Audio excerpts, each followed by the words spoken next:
Hello साथियों, जैसा कि हमने कल जाना था संविधान के बारे में, तो उसी क्लास को आज यहाँ पे कंटिन्यू करते हैं। जैसे हमने जाना था, जो संवैधानिक विकास का जो चरण था, जो स्टार्ट हो चुका था, उनमें हमने कई अधिनियम पढ़े थे। जैसे मैंने आपको कल 6 से 7 अधिनियम यहाँ पे पढ़ लिए थे। उसके बाद में जो आगे के अधिनियम थे, उन्हीं के बारे में बात करेंगे, और उनके बाद में फिर कैसे संविधान का निर्माण हुआ, उन्हीं को हम कंटिन्यू करेंगे। तो जैसा कि दोस्तों हम कल यहाँ पे बात कर रहे थे, जैसे हमने बात कर लिया था यहाँ पे 1892 तक के अधिनियम की। उसके बाद में हम अब आज बात करने वाले हैं 1900 जो 9 का अधिनियम था। उसके बाद में जो भारत शासन अधिनियम बना था 1909 का,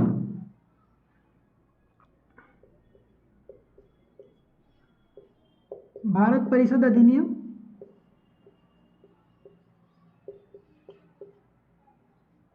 1909। तो इस अधिनियम की हमें आवश्यकता क्यों पड़ी? तो इस अधिनियम की आवश्यकता पड़ने का कारण यह था कि जो भी संवैधानिक सुधार थे, जो भी अधिनियम के जो भी संवैधानिक सुधार थे, तो उन्हीं संवैधानिक सुधारों को करने के लिए इस अधिनियम की आवश्यकता पड़ी। तो इस अधिनियम को एक नाम और दिया जाता है, मार्ले मिंटो अधिनियम। मार्ले मिंटो अधिनियम, मार्ले मिंटो अधिनियम इसे इसलिए कहा जाता है, मार्ले मिंटो सुधार अधिनियम या मार्ले मिंटो अधिनियम इसे इसलिए कहा जाता है कि उस समय जो मार्ले नाम का एक व्यक्ति था, जो उस समय भारत सचिव था। और वही बात करें तो मिंटो जो उस समय वायसराय थे भारत के, तो इसीलिए इन्हीं के नाम पर इसे मार्ले मिंटो अधिनियम कहा जाता है, क्योंकि इन दोनों ने ही इस अधिनियम के तहत सुधार करने के लिए कई प्रयास किए थे। उसी के कारण इसे मार्ले मिंटो अधिनियम कहा जाता है। इसका सबसे पहला कार्य यह था, यह उद्देश्य, जो भी प्रावधान वगैरह ये था कि इसने जो वायसराय की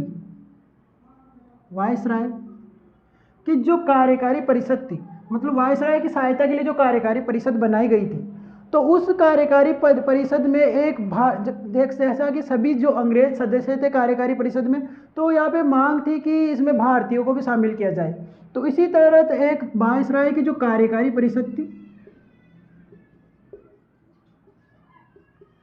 वायसराय की कार्यकारी परिषद में भारतीयों को शामिल करना, भारतीय सदस्य को शामिल करना ही यहाँ पे इसका उद्देश्य रखा गया और इसमें प्रावधान किया गया। तो ऐसे में जो वायसराय के इस कार्यकारी परिषद में एक भारतीय को शामिल किया गया। जो फर्स्ट भारतीय शामिल होने वाले थे इस कार्यकारी परिषद में, उनका नाम था सत्येंद्र नाथ सिन्हा। सत्येंद्र नाथ सिन्हा, तो ये वह व्यक्ति थे जो मतलब जो भारतीय कार्यकारी परिषद, मतलब जो भी वायसराय की कार्यकारी परिषद थी, उसमें भारतीय रूप से शामिल होने वाले भारतीय पहले सदस्य थे। और ये वहाँ पे एक विधि सदस्य के रूप में चुने गए थे, विधि सदस्य। तो इनका पद भी पूछा जा सकता है कि कौन से सदस्य रहे थे, विधि सदस्य रहे थे वहाँ पे उसमें। उसके बाद में हम बात करें तो जो मार्ले मिंटो अधिनियम था, इसके और भी कई कारण रहे थे। केंद्रीय और जो प्रांतीय विधायिका थी, केंद्रीय और प्रांतीय विधायिका,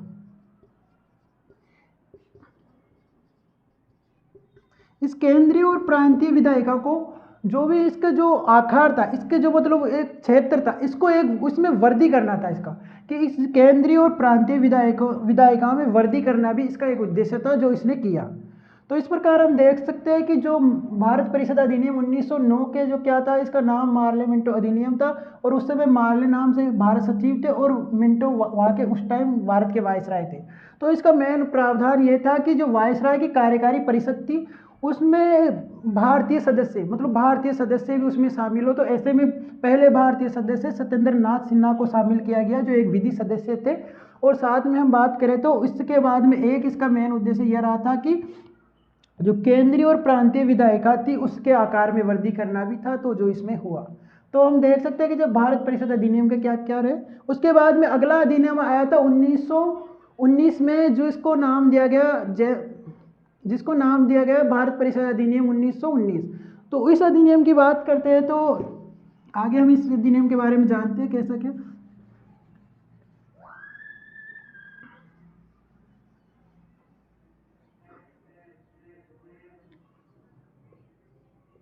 भारत परिषद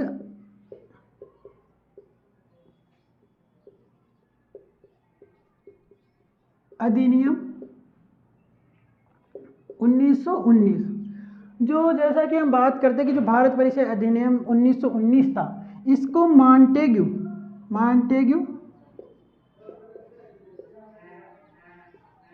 चेम्सफोर्ड अधिनियम भी कहा जाता था। इसे मॉन्टेग्यू चेम्सफोर्ड या सुधार अधिनियम भी कहा जाता था। इसका कारण यह था कि इसको मॉन्टेग्यू चेम्सफोर्ड अधिनियम इसलिए कहा जाता है, जैसे 1919 में जो मार्ले-मिल्टो अधिनियम कहा गया भारत सचिव और वायसराय के नाम पर, उसी प्रकार इस समय जो मॉन्टेग्यू था वो उस समय भारत का यहाँ पे सचिव था, भारत सचिव था। और वहीं बात करें जो चेम्सफोर्ड, उस समय यहाँ के वायसराय थे, भारत के वायसराय थे। तो इसलिए इसे मॉन्टेग्यू चेम्सफोर्ड सुधार अधिनियम भी कहा जाता है। तो हम बात करें कि इसका क्या था, तो इसकी सबसे पहला इसका उद्देश्य था उत्तरदायी शासन की स्थापना करना। उत्तरदायी शासन की स्थापना करना मतलब इसका उद्देश्य था कि उत्तरदायी शासन भारत में हो, उसी की स्थापना करना इसका मेन उद्देश्य रहा था।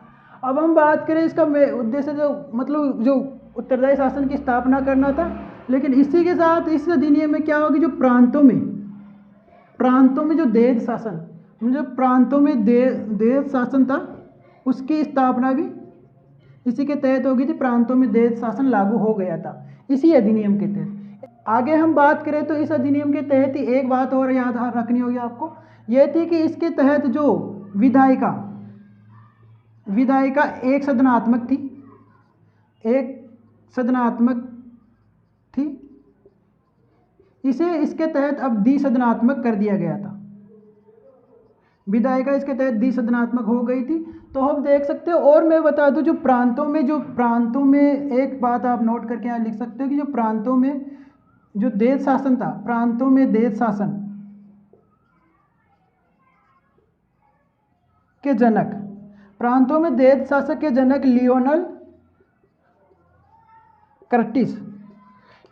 कर्टिस नाम का एक व्यक्ति था। उसे देश शासन का जनक कहा जाता है। प्रांतों में जो देश शासन का जनक था उसका नाम है लियोनल कर्टिस। तो इस प्रकार हम देख सकते हैं जो भारत परिषद अधिनियम 1919 था, तो इसमें जो इसका नाम था मॉन्टेग्यू चेम्सफोर्ड सुधार अधिनियम भी इसे कहा जाता है। और इस समय मॉन्टेग्यू नाम का वहाँ पे भारत सचिव था और वायसराय था चेम्सफोर्ड। इन्हीं के नाम पर इसका मॉन्टेग्यू चेम्सफोर्ड अधिनियम पड़ा। और इसका मेन उद्देश्य था कि उत्तरदायी शासन की स्थापना करना, साथ ही प्रांतों के शासन को मतलब प्रांतों में देश शासन की स्थापना करना। और देश शासन के बारे में एक नोट करके मैंने आपको यहाँ पे लिखवा दिया है कि प्रांतों में देश शासन का जो जनक है वो लियोनल कर्टिस को कहा जाता है। और साथ ही बात करें तो विधायिका एक सदनात्मक थी, जिसे द्विसदनात्मक इस अधिनियम के तहत किया गया था। अब हम आगे बात करते हैं जो उसके बाद में अधिनियम आया था 1935 का अधिनियम, उसी के बारे में हम यहाँ पे बात करते हैं।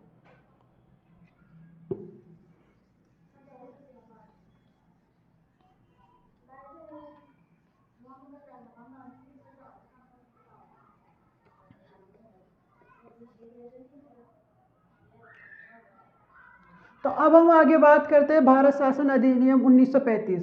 तो 1935 अधिनियम का क्या कारण रहा और ये इसके लिए क्या विशेषता रही थी, इसी के बारे में हम बात करते हैं। तो अब आगे का अधिनियम है भारत परिषद अधिनियम 1935। भारत परिषद अधिनियम 1935।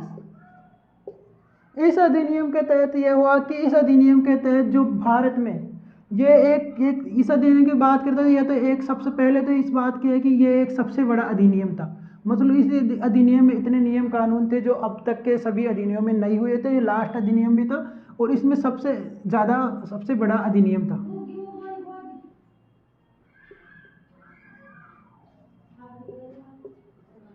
साथ ही हम बात करें तो जो इसके तहत इस अधिनियम के तहत केंद्र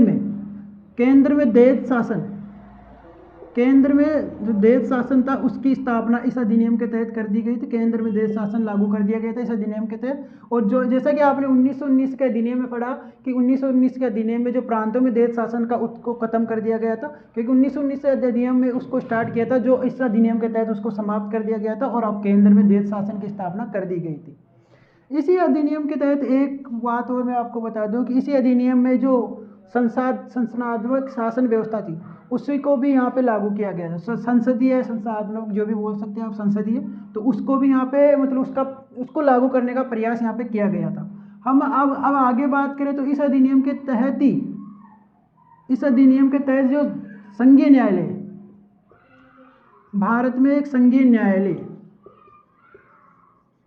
न्यायालय बनाने का प्रावधान किया गया, मतलब एक इसके प्रस्ताव किया गया कि संघीय न्यायालय बनाया जाए। तो इस प्रकार 1 अक्टूबर 1937 को भारत में संघीय न्यायालय बनाया गया।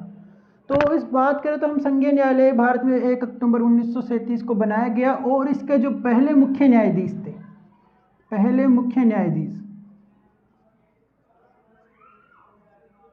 मुख्य न्यायाधीश मॉरिशस गवेयर पहले इसके मुख्य न्यायाधीश थे, जैसे कि हम देख सकते हैं यहाँ पे। और उसके बाद में इसके तहत एक काम और किया गया, वो काम था कि जो भारत में आरबीआई की स्थापना भी इसी के तहत की गई थी।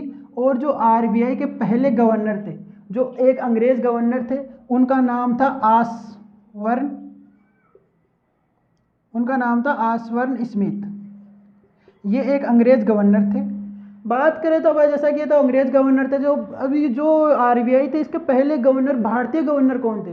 तो वो भारतीय गवर्नर का नाम है, जो पहले भारतीय गवर्नर थे उनका नाम है सीडी देशमुख। इनका नाम है सीडी देशमुख। तो जैसा कि हम देख सकते हैं, जो भारत परिषद अधिनियम 1935 था, तो ये सबसे बड़ा अधिनियम था। इसके तहत केंद्र में देश शासन की स्थापना कर दी गई, जिसे लागू कर दिया गया था। और इसके तहत ही संघीय न्यायालय बनाया गया और 1 अक्टूबर 1937 में इसकी स्थापना की गई। और इसके तहत जो पहला मुख्य न्यायाधीश था वो मॉरिशस गवेयर था। और इसी के तहत आरबीआई की स्थापना की गई। और उसके पहले अंग्रेज गवर्नर आसवर्न स्मिथ थे। वहीं भारतीय गवर्नर की बात करें तो सीडी देशमुख थे। अब हम आगे इसी अधिनियम से जुड़े कुछ और पहलू जान लेते हैं कि इस अधिनियम में और क्या रहा।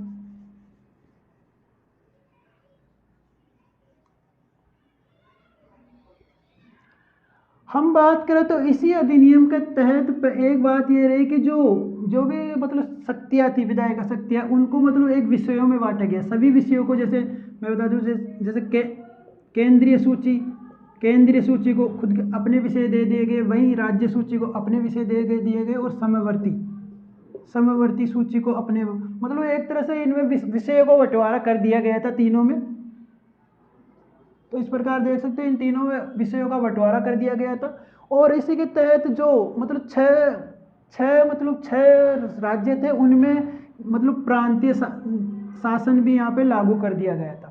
इन 6 राज्यों में प्रांतीय शासन भी लागू कर दिया था, जिनमें बंगाल, उड़ीसा, बिहार, ये संयुक्त प्रांत ये प्रमुख थे इनमें से। अब हम आगे बात करते हैं कि इस अधिनियम के तहत और क्या किए गए। तो इस अधिनियम के तहत और ये जो मैंने आपको बता दिया, लेकिन इस अधिनियम की एक खास बात थी कि इस अधिनियम के बारे में कुछ बातें, कुछ लोगों ने इसके बारे में कुछ स्टेटमेंट दिए, उन्हीं के बारे में बात कर लेते हैं। जैसे हम बात करते हैं जो भारत परिषद अधिनियम 1935 था, इसके बारे में जो जवाहरलाल नेहरू थे, उन्होंने इस अधिनियम को दास्ता का घोषणा पत्र कहा। इस अधिनियम को दास्ता का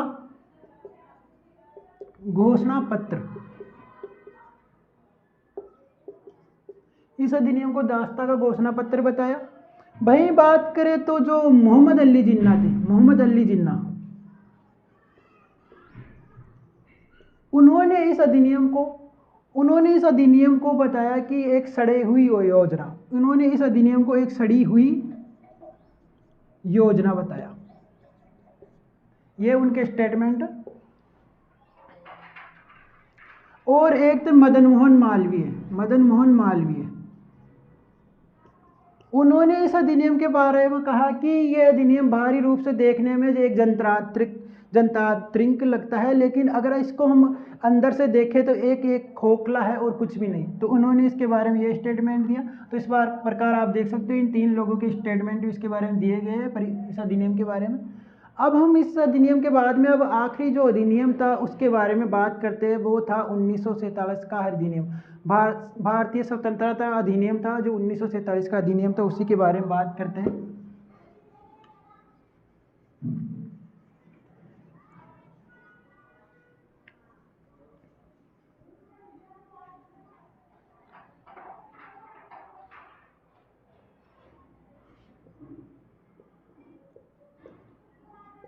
भारत स्वतंत्रता अधिनियम 1947। तो इसकी बात करें तो इस अधिनियम का टाइम की बात करें तो मतलब 20 फरवरी 1947 को ब्रिटेन के प्रधानमंत्री थे, ब्रिटेन के पीएम थे क्लीमेंट एटली। ब्रिटेन के उस टाइम पीएम थे क्लीमेंट एटली। उन्होंने घोषणा की कि जो 30 जून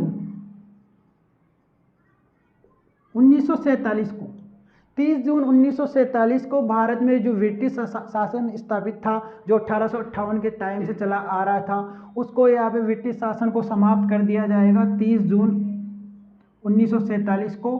और भारत का जो शासन है, जो भारत में जो कोई उत्तरदायी लोग हैं, उनके हाथों में भारत का शासन थमा दिया जाएगा, उनको शासन दे दिया जाएगा। ये घोषणा की थी ब्रिटेन के प्रधानमंत्री क्लीमेंट एटली ने, और ये घोषणा उन्होंने की थी 20 फरवरी 1947 को। ये सबसे मेन फैक्ट था कि इसमें कि जो उस टाइम ब्रिटेन के प्रधानमंत्री कौन थे, ये क्वेश्चन कई बार आ चुका है, तो इसको आपको नोट करके लिखना है कि ये ब्रिटेन के प्रधानमंत्री उस टाइम क्लीमेंट एटली थे, जिस टाइम भारत को स्वतंत्रता मतलब भारत को स्वतंत्रता अधिनियम जो आया था। अब बात करें तो इस अधिनियम के तहत मतलब क्या क्या परिणाम रहे। इस अधिनियम के तहत एक परिणाम रहा कि भारत स्वतंत्र हो गया, भारत उस टाइम स्वतंत्र हो गया और एक संप्रभु राष्ट्र बन गया। साथ ही बात करें तो भारत उस टाइम मतलब भारत और पाकिस्तान दो अलग अलग देशों में बट गया। भारत और पाकिस्तान डोमिनेटियल स्टेट के रूप में जाने गए उस टाइम, भारत पाक ये। और उसी टाइम जो वायसराय का पद था, वायसराय का जो पद था, उसकी स्थापना जो 1858 के अधिनियम के तहत हुई थी, जैसा कि हमने कल की क्लास में जाना था। तो उस वायसराय के पद को जो उसको यहाँ पे समाप्त कर दिया गया। अब उसकी जगह वापस जो गवर्नर जनरल का पद था, जो पहले 1857 के अधिनियम से पहले था, उसको वापस यहाँ पे लाया गया और उस अधिनियम के तहत भारत और पाकिस्तान के दोनों के अलग अलग गवर्नर जनरल बनाए गए। और इन दोनों ही भारत और पाकिस्तान दोनों को ही ये कहा गया, इनको दोनों को ही दी गई कि उसकी इनकी संविधान सभा के द्वारा ये अपने संविधान का निर्माण कर सकते। ये भी इनको छूट यहाँ पे दी गई कि ये अपने अपने संविधान का यहाँ पे निर्माण कर सकते हैं। तो आप देख पा रहे हो कि भारत स्वतंत्रता अधिनियम 1947 के तहत क्या रहा कि 20 फरवरी 1947 को जो प्रधानमंत्री क्लीमेंट एटली थे ब्रिटेन के, उन्होंने घोषणा की कि 30 जून 1947 को 30 जून 1947 को भारत में जो ब्रिटिश शासन है उसको समाप्त कर दिया जाएगा और भारत को स्वतंत्र कर दिया जाएगा और उसका शासन उसके उत्तरदायी लोगों को दे दिया जाएगा। तो वैसा ही यहाँ पे किया गया। भारत उस समय स्वतंत्र संप्रभु राष्ट्र बन गया और भारत और पाकिस्तान नाम से दो अलग देश भी बने और वायसराय पद को समाप्त करके गवर्नर जनरल का पद यहाँ पे स्थापित कर दिया गया था। इस प्रकार ये भारत स्वतंत्रता अधिनियम की ये सब विशेषता रही।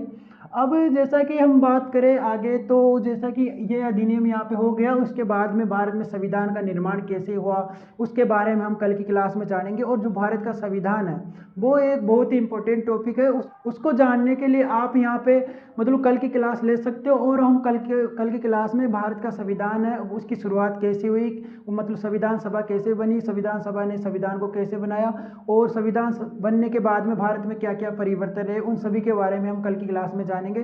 दोस्तों, अगर आज की क्लास पसंद आई हो तो प्लीज़ इस वीडियो को लाइक ज़रूर कर दीजिएगा, साथ ही हमारे चैनल को सब्सक्राइब कर लीजिएगा। इससे आप हमारे मतलब राजस्थान पुलिस का जो हम यहाँ पे बैच लेके चल रहे हैं उससे आप यहाँ पे जुड़ सकते हो और अधिक से अधिक क्लासों का यहाँ पे लाभ उठा सकते हैं। धन्यवाद।